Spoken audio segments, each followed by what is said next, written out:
you ever struggled to find the right words to explain family complexities to your child? By the end of this episode, you'll be equipped with practical tips and some heartfelt advice on how to approach these very delicate topics in a way that empowers your child and strengthens your family bonds. Stay with us as we uncover the insights from Khara's book, Penny McGee's Family Tree, and learn how to transform a very, very difficult conversation into an opportunity for growth. Authors like you've never heard them before, only on Books with Bridgetti. Don't go away. We will be right back. Introducing Books with Bridgetti, a lineup of industry experts, award-winning authors and talented indie authors. Buckle up for an unparalleled journey with us. Meet exceptional authors celebrated globally for their captivating narratives. Our authors craft imaginative stories that stay etched in your mind long after the final page. It's not just stories, it's lingering experiences that stay etched in your mind. Our authors share the inspirations that create mesmerizing page-turning stories. Journeys that embody resilience, that turn setbacks into stepping stones, rejections that spark growth, and hurdles that become a catalyst for creativity. From dramas, mysteries, fantasies, children's stories to reality stories, join us as we delve into the inspiration behind the story, discover how authors breathe life into characters, and meticulously craft plots that keep you turning the page. But wait, there's more. We share stories from indie authors as well as Amazon and New York Times best-selling authors. Get ready for an interview that'll have you on the edge of your seat. Stay tuned. Join us only on Books with Bridgetti. If you have just joined us, then welcome to Books with Bridgetti. Our live stream is made possible by StreamYard and BeLive Media. Khara is our guest today on Books with Bridgetti, and if you haven't yet met her, she is a very passionate advocate for mental health professionals and financial therapists, turning pain points into possibilities. Khara is also a TEDx speaker, a consultant, a licensed mental health therapist, professor, and financial therapist, and she's based in Colorado in the USA. She tells me that when she isn't writing her next book or supporting fellow professional helpers on their self-discovery journeys, she spends time with her daughter reading and indulging in gluten-free desserts with her family. So you can have your cake and eat it. So let's welcome Khara to the show, shall we?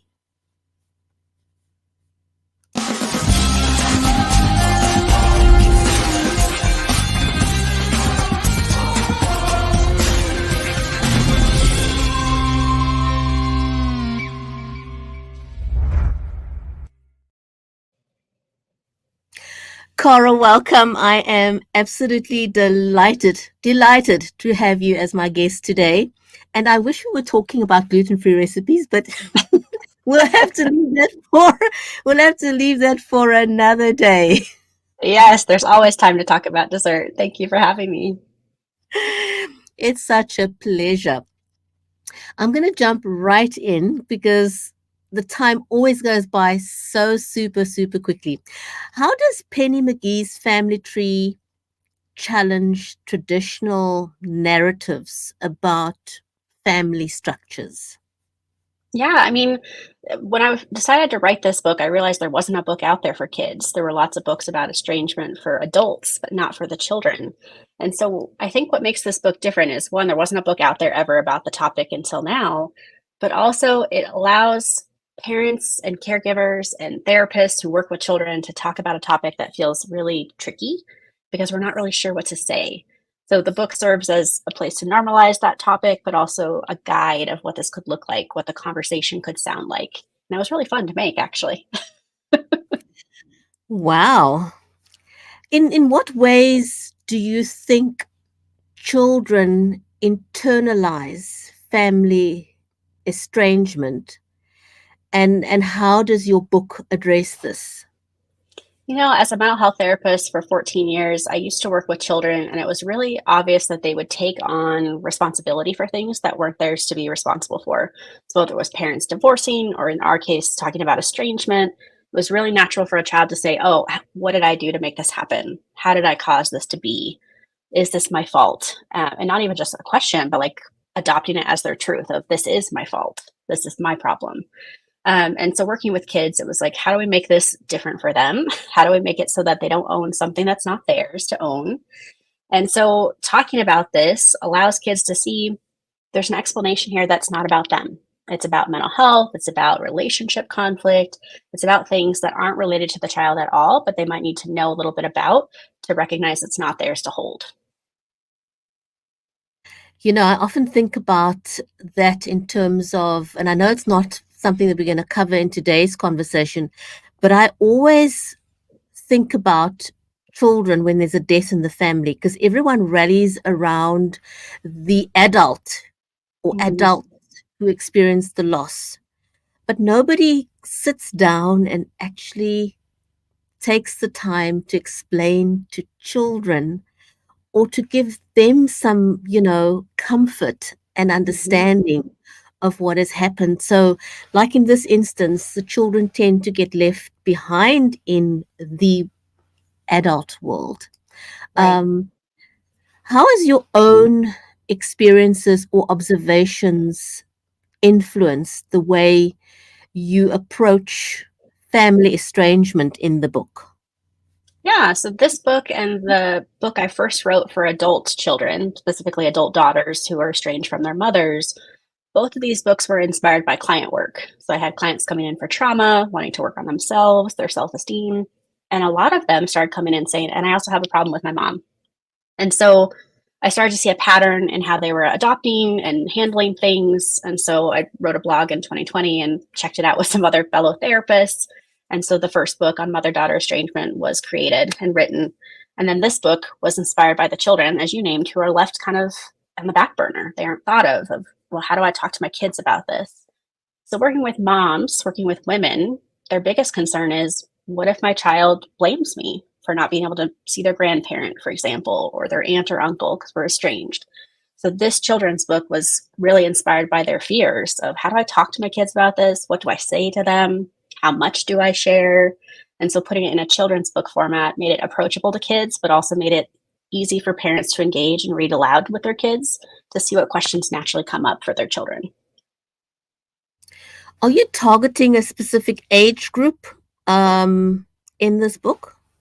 Yeah, it's best for 4 to 10 is what we've looked at with our beta readers. And I, of course, have lots of children therapists as friends and colleagues. So I was like, hey, I want you to read this. Tell me what you think. I don't currently work with children. I work with those adult daughters mostly now.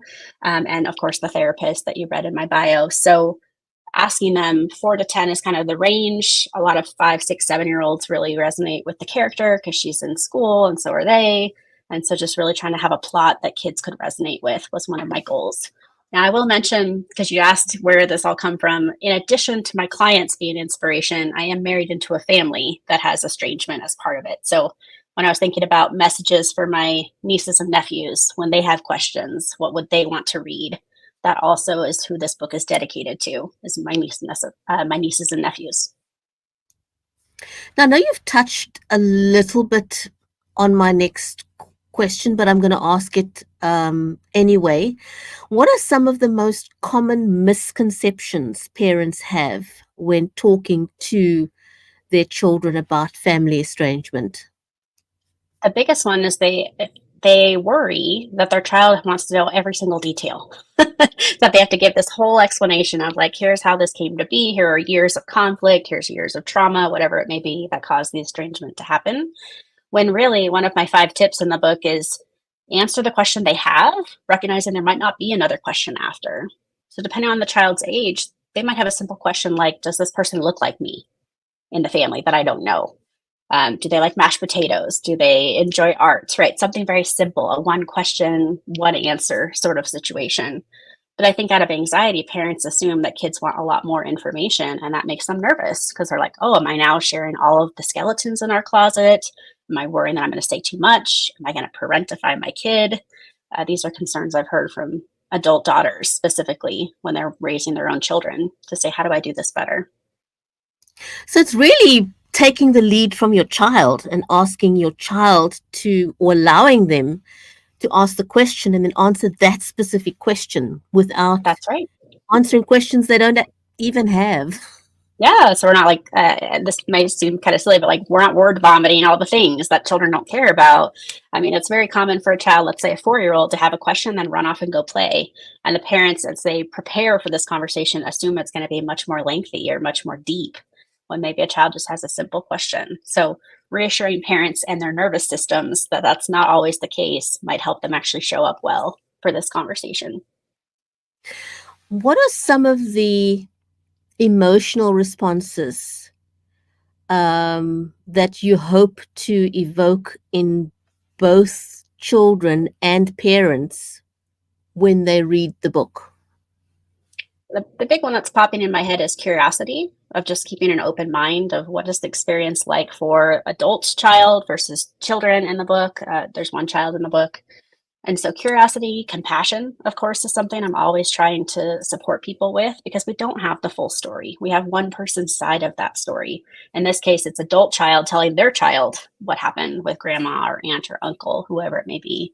But it's one side of a story. And so staying curious, being compassionate, not making snap judgments about what happened, I think is really important for all parties, just to remain in that curiosity.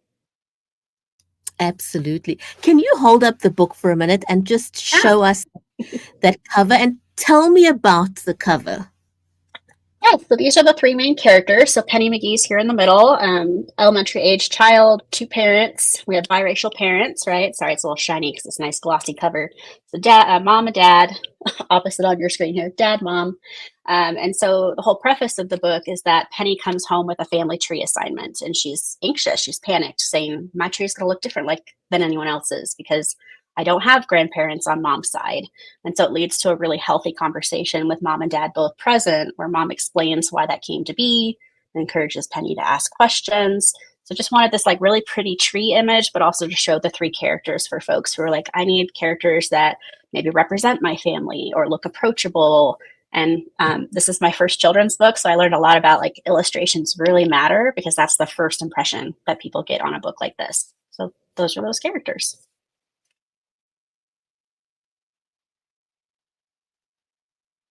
Oops, you're still muted.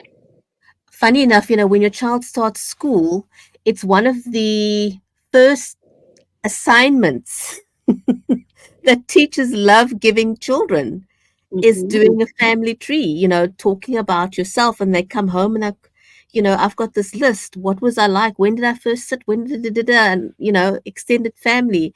So I think the book is an excellent help for parents when their child comes home from school and says, I need to write about my family tree. And you're thinking, oops, how do I, where do I start explaining this? So I think your book is an excellent, excellent aid. How does the theme of chosen relationships versus biological connections play out in Penny's story in the book? I love this question. So as I was writing out the rhyming, because yes, this book rhymes, I couldn't help myself. I have a 2.5-year-old at home. And when I wrote this book, I was reading a lot to her and I still do. So rhyming I knew would be a part of the book. But as we were talking about branches, right, thinking of the family tree having branches for mom, dad, children, grandparents, etc., the chosen family were represented as apples. So when this conversation is happening in the book, they're at the kitchen table, it's after school, they're having snacks, they're talking, they're having a conversation. And dad's the one who presents an apple that he's cutting up for snack and says, well, what if we had the chosen family as apples on this tree? They're there, we put a lot of energy into them, they're part of this family. So hopefully that imagery relates and resonates for folks of there is a lot of conversations happening about chosen family, not blood relatives, but people we choose to have in these close connections with ourselves. And so the fruit on the tree represents that in this book in a very playful way. Very well illustrated. Khara, how do you see the role of empathy in conversations about family estrangement when it comes to to young children? Mm. I mean, empathy is a part of any of these difficult conversations because, again, we don't have the whole story. We don't really know what happened. Children don't need the whole story. I think that's important to emphasize, of like, we're never going to give like all the details, all the mess that comes with estrangement. My personal agenda, for lack of a better word, is to show that estrangement's complicated. And so there are lots of reasons people choose to estrange. It's usually a process. It's not usually like one day I wake up and I decide I'm not going to speak to you anymore. And so really helping families understand that this is painful and this is lengthy for a lot of folks. And sometimes they'll reconcile, but we don't make promises like that. The mom in this book does not make a promise that she'll talk to grandma eventually.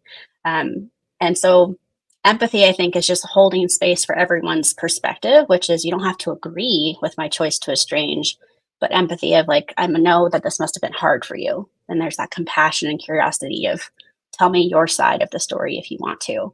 So I think hopefully empathy is just showing up naturally in the book because it's a difficult conversation that all the characters show up in a very loving way around and encourage Penny to ask questions because she's allowed to ask questions as the daughter.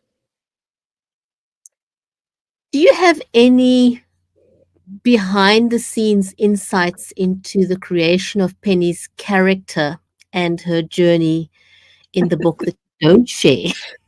Yeah, I mean, I didn't expect that question. I love this question though. So when I picked my illustrator, which is a whole process, by the way, of like, which one do you resonate with? And you haven't even created your characters yet. So you just hope they're going to come to life. But when I picked my illustrator, I just gave a quick description of what I wanted each character to look like. And he did a first draft and they started to show up as real live, beautifully colored characters eventually. And I recognized that the father character looks very similar to the men in my family that have estrangement going on. So I thought that was really interesting that when I described a character, it started to look like family members that I'm married into. And then daughter, being biracial, has freckles, and one of my very close friends has freckles. So like I just kind of showed all of them characters, and they naturally like, is that me? Which was not my intention, but in a way, it feels very loving. Of like, there are people in my life who have supported me with being an author and talking about estrangement. There are absolutely people in my life who are estranged, and for them to see themselves in the characters, even though that wasn't the full intention, is kind of a beautiful thing to admit here with you. Have you got any practical advice that you could share with a parent who's watching the show right now and is uncertain about how to start the conversation about family estrangement? Because I think just starting the conversation is probably the hardest part than actually talking. That's right. That's right.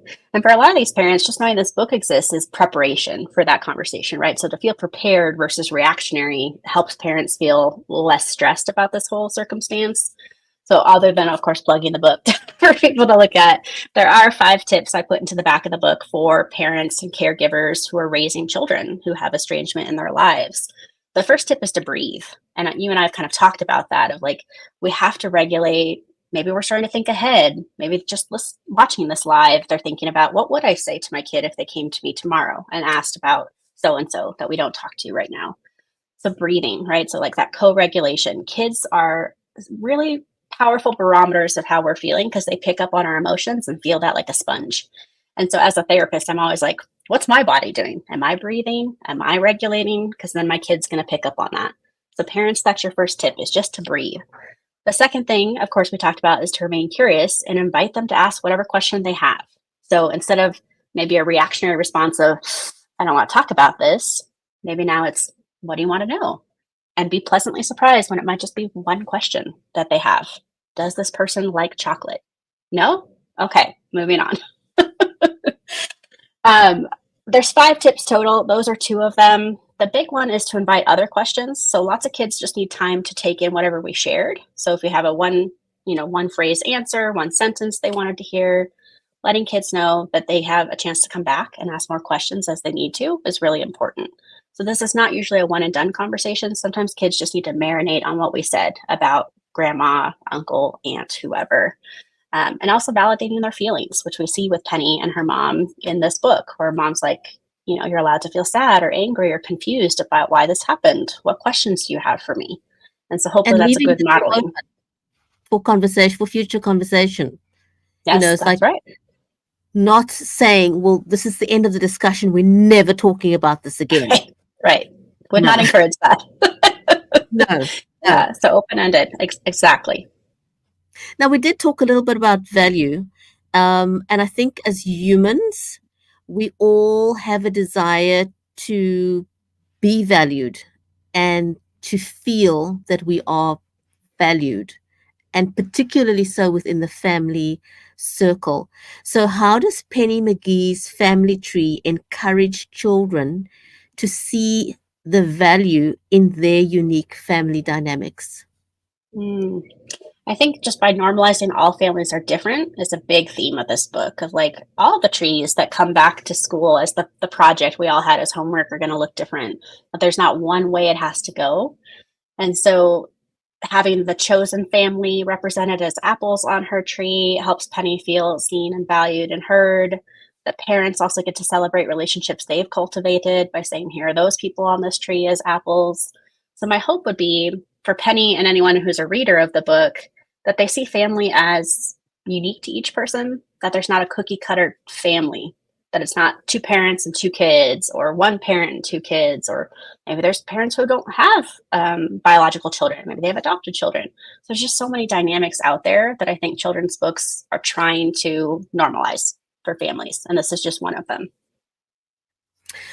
Can you discuss the importance of mental health awareness in the context of family estrangement and how the book contributes to this dialogue? Yes, we actually name mental health as one of the reasons that Penny's mom estranges from grandma. We don't name a particular diagnosis or anything like that, just like, hey, mental health is a part of this. And there is a big assumption in the estrangement community that the mental health of the adult child is in question, when I think we've got to look at both sides of the coin. So there might be mental health that influenced adult daughter, in this example, to estrange from her mother. There might also be mental health in grandma, or in this case, mother of adult daughter. Um, so it's one of 10 assumptions I name in different places, in a blog, in the book that came before the children's book. But I think mental health is not the only explanation for estrangement. It's one of many. There's usually neglect and abuse. Mental health could be a part of it. Substance abuse could be part of it. So again, staying curious of what were the circumstances that made the estrangement possible, knowing that it wasn't overnight and it was probably quite painful for all parties involved. Absolutely, absolutely. Now, Penny McGee's family tree offers a very unique perspective on family estrangements. What are some of the key takeaways that you hope families will gain from reading the book? And how do you envision the lessons being applied in real life conversations? Yeah. I mean, I think the book serves to normalize to start, right? Of like, this is something that's happening in families. In fact, as I was researching for the adult daughter's book before the children's book, it said 1 in 12 people are estranged from at least one family member. And for me as a therapist, I was shocked by that. I was like, wow, that seems more common than even I realized as a mental health professional. So 1 in 12 people is estranged. And so having a book that normalizes that that's happening, of course, is a positive, I would hope, to this community. I mentioned that stat in the book as people pick it up to be like, this is why this came to be. There are the 5 tips in the back for parents. There are other resources for estrangement and people seeking answers. So I think that hopefully will be helpful to the community. But most importantly, it's a heartfelt, simple story that people can be like, I can relate to that. As you named, so many kids have an assignment about a family tree or to answer questions about family, which for some could be very triggering, could really bring up a lot of emotions of, I don't have grandparents, or maybe they've passed, or maybe they're not speaking to them. So my hope is a very approachable, playful story still gets to the heart of the matter, which is estrangement's complicated, it's emotional, but it doesn't have to be scary to talk about. Mm. How do you believe that addressing family estrangement with children can impact their emotional development and resilience? Because I believe if one doesn't address it, this can have quite an impact later in life. Yeah, especially from where we started our interview today, which is kids naturally assume this is theirs to own, that it's their fault in some way that the family is estranged or broken apart, even when maybe the estrangement happened way before they were born. It's really interesting to watch kids take that on as their responsibility. So my hope is by reading this, by having conversations as a family around this, or having conversations with a therapist and a child or a caregiver and a child, right? Like this book is being read by lots of different people for lots of different reasons. My hope is it will take away that narrative that this is my fault, my responsibility, or mine to shoulder. I think kids have a lot of stress on them in lots of other ways. We don't really need this to be a stress that they carry if we can help it. So maybe this will just like crack that open and move that responsibility somewhere else, displace that where it should be. So kids can just be kids and not be parentified or worried or anxious. There's so many other things they've got going on. I would want this to be off the table if we could. I know, right? And I know that the two questions touch a little bit on each other, but what are your thoughts on the long-term effects specifically of family estrangement on children, and how can parents mitigate these effects?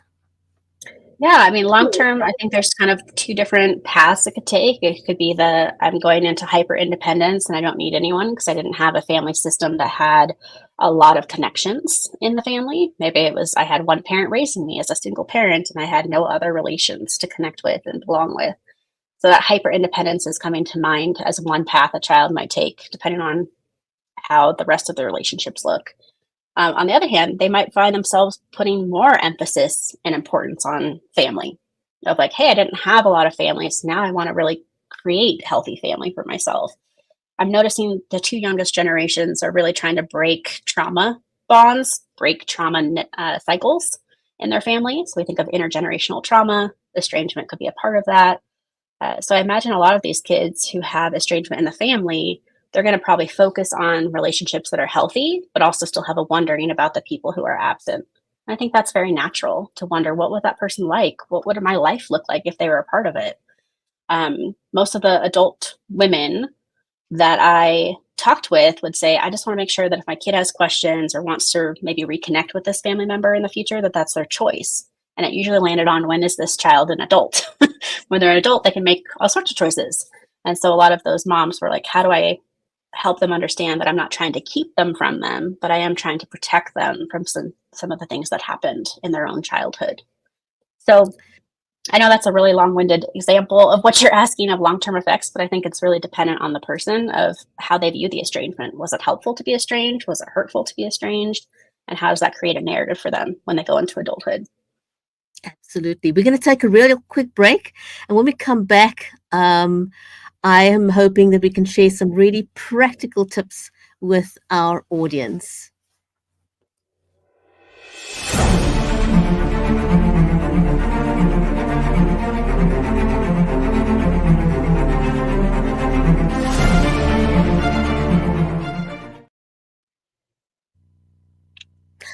Welcome back. You're watching Books with Bridgetti and my amazing guest talking about a topic that's really close to my heart, and I think for many of you out there as well. Khara, can you elaborate on how parents can create a safe and open environment for discussing difficult family topics like estrangement? Mm-hmm. The first thought that comes to mind is, where is this conversation taking place? So if it's happening while, let's say, parent is driving and child brings a question on them, or in the middle of trying to make dinner, for example, how do we show child that their question is valid, that their question is important if we're trying to multitask? So I know this is a big request of parents, but how do we show that? Well, for a lot of us, we have to like pause what we're doing, set our phone down, turn off the stove, whatever it may be, and say, I see that you have something you really want to ask me. So for the example of driving, I said, we're pulling over for a minute, is that we're waiting till we're at a stoplight so I can turn to you and give you the eye contact you deserve. But I know that's tricky for parents because they're tending to be overscheduled and running from thing to thing. As a parent myself, I totally hear that in my own head as we're sharing. But I think just showing with our body and the location that we are in it with our child is really important, that the questions they have are really important. So how do we remove the distractions to make that conversation fruitful is one part of the puzzle. You mentioned earlier about being prepared for the conversation, and I think the lesson for me would be that if you have a situation in your family, be prepared for the time when your child asks that question so that you're not caught off guard and that you already have an idea of what you will be saying. That's right. Yeah. And getting partners or spouses involved in that. So, like, if you're like, this is what I want to say if our child ever asks, but my partner doesn't know that that's what I want to say, are they going to share something different? Or is the child now going to be confused or feel a lack of trust because mom or dad or other mom said this is not how that happened? So, I think even getting two parents or whoever the caregivers are of this child on the same page is really important. So, they're not hearing different messages from different people. Excellent point. That's a really, really good point. Now, going back to the book again, how do you balance addressing such a serious topic, such as estrangement, with keeping the storyline engaging and accessible for young readers? Yeah, I mean, I think it really boils down to illustrations of like, can the illustrations be colorful without being obnoxious? Can they be, bright and playful? So a lot of people who've reached out after reading the book were like, I really liked that this was the kitchen with familiar objects behind the family. They liked the details. I have like little Easter eggs that are like paying respect to my family tree of like, oh, there's this like Colorado mountain scene behind one of them. There's a work from home desk space, which a lot of parents would resonate with. I also was trying to be very thoughtful of how will this book age as people read it in years to come. That wouldn't be dated of, oh, this is, written in 2023, 2024. So I think colors, playfulness, familiar objects in the family scene really helps people connect with the characters. And then there were like these little details that people are like, I really liked that, which surprised me as an author that they'd really pinpoint on that or fixate on that and say that really mattered to them. But it did, all the way down to what snacks they were eating at the table matter to readers. Wow. Now, in addition to your book, won't you hold it up again for a second so people can see the book? So, in addition to the book, do you have any other resources that you recommend to parents when they are dealing with estrangement? Yeah, I mean, my hope would be the parents are doing their own work around estrangement because there is a natural grief response when we estrange or choose to estrange from family. It's part of those assumptions that the community at large has, which is, oh, this was easy for you. And every woman I've ever talked to, and even the men clients that I have who've been estranged, it's not easy for them. It's very emotional. In fact, research says it feels like the person has died when we choose to estrange from them. Like that's how visceral it is. So my hope would be that they'd read other books related to estrangement. So everything from Rules of Estrangement by Dr. Joshua Coleman. I can plug my other book that I mentioned. Here's the first one I wrote for women, specifically adult daughters. So this one's full of tools and healing aspects for women who are estranged from mom. But my hope would be they do their own work because that's going to help them feel prepared for this conversation with their child of how do I feel about the estrangement, let alone how will I communicate that to my child? If I'm still raw and hurting, it will probably impact the words I say and the tone I use, which might not help my child. So doing our own work is always recommended around estrangement. Wow, that um, that was unexpected response from you, but I think such an important aspect of the process, doing your own work so that the way you come across is helpful to the child and doesn't do more harm. That's right. So I think that's quite an important little tidbit, is not neglecting yourself and your own inner work, and to be able to see the bigger picture in order to successfully navigate this journey with your child. What is your feedback been from parents and professionals in the industry that have read Penny McGee's Family Tree? They were also the ones to comment on the little details at the dining table where they happened to be having a conversation. A lot of them liked the character, that she looked friendly and approachable and neutral in like her interests. Because like I tried not to put too many details that would date the book. But people just really resonated with the character and her questions of her parents. The fact that she could come in with open curiosity and parents responded well. They both show up as present in this book. So they have the eye contact, the body language, like all of that was very intentional. But a lot of people just like the rhyming, like that. I kind of took something that feels so serious and then put it in rhymes so that it actually like lightened the mood of this topic. So talking about mental health, talking about not feeling safe, like I was able to talk about those pieces of estrangement without it feeling so heavy that kids wouldn't stick with it or wouldn't listen or wouldn't engage. So I really appreciated that feedback from the community, that they were like, this feels very approachable from the characters all the way to the rhyming. What's next for you? Are you planning to do some more writing about estrangement or on this topic? Not on this topic. So I'm a serial entrepreneur, which anyone who follows my social media will see. So I continue to obviously talk about this because I feel passionately about estrangement, and I'm actually part of a couple different conferences coming up. But I am also a serial writer. So I've already written a book 9 and is currently with the publisher that I work with. So I will be continuing to write all sorts of topics people don't want to talk about. This next one just happens to be about money and financial stress. So I'm all about things people don't want to talk about and making those more accessible. And getting comfortable about talking about them. That's right. And yeah, I mean, that is quite an interesting topic and one that's also considered taboo.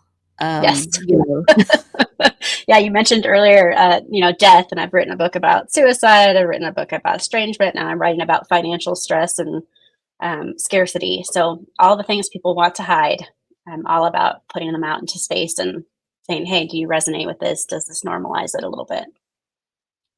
yeah, just helping people be able to talk about it in a manner that is non-confrontational Mm-hmm. and makes the family life more friendly to children, and just people in your home. Because if you're living with all these stresses, I don't think we realize how much stress children, as you mentioned this in the beginning of the interview, children take on a lot of stuff that they shouldn't be. Right. And very often it's our mannerisms or the way that we interact with them, the unspoken actions of, in the family circle that can contribute to stress um, with children. I think you almost covered all the bases um, in the story. It's very well rounded, and you seem to have thought of absolutely every single avenue that could present itself in this situation and how to deal with it. And I don't know how to thank you other than saying I'd love to have you back again. Well, thank you. That means a lot. And I think that's the joy of being an author, is being able to reach more people and have something resonate. Because I don't get to interact with all those people. And obviously I get to do awesome interviews like this. But it really is a gift to be able to put something out there that people resonate with and find valuable. That means a lot. Thank you. Khara, thank you so much for sharing your insights and for the incredible work that you've done to help families navigate challenging conversations around family estrangement. Um, Penny McGee's Family Tree. Why don't you hold up the book again? Awesome. Penny McGee's Family Tree is such a valuable resource for parents and children alike. And I'm sure it'll make a lasting impact on many lives of everyone that reads it. And I also just want to say to our amazing audience out there, thank you very much for tuning in. And don't forget to grab your copy of Penny McGee's Family Tree. And if you found this conversation today helpful, please share this episode with others that would benefit from hearing this advice and also reading this book. And remember that every family has its unique story. And with the right tools, we can help our children understand and embrace theirs. So we'll see you next time on Books with Bridgetti, where we bring you the voices behind the stories that inspire, educate, and entertain. Goodbye for now.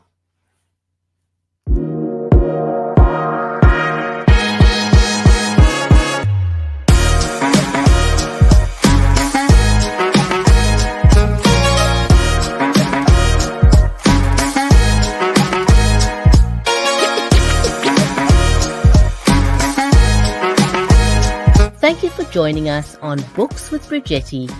Join us next time for industry experts and award-winning authors. I think this might be, I've been on over 24 different podcasts and radio shows in the last couple of months. And this has to be one of the most sophisticated, what the kids like to teach called bomb.com shows and presentations that I've ever been on. It's fantastic. Thank you for having me here.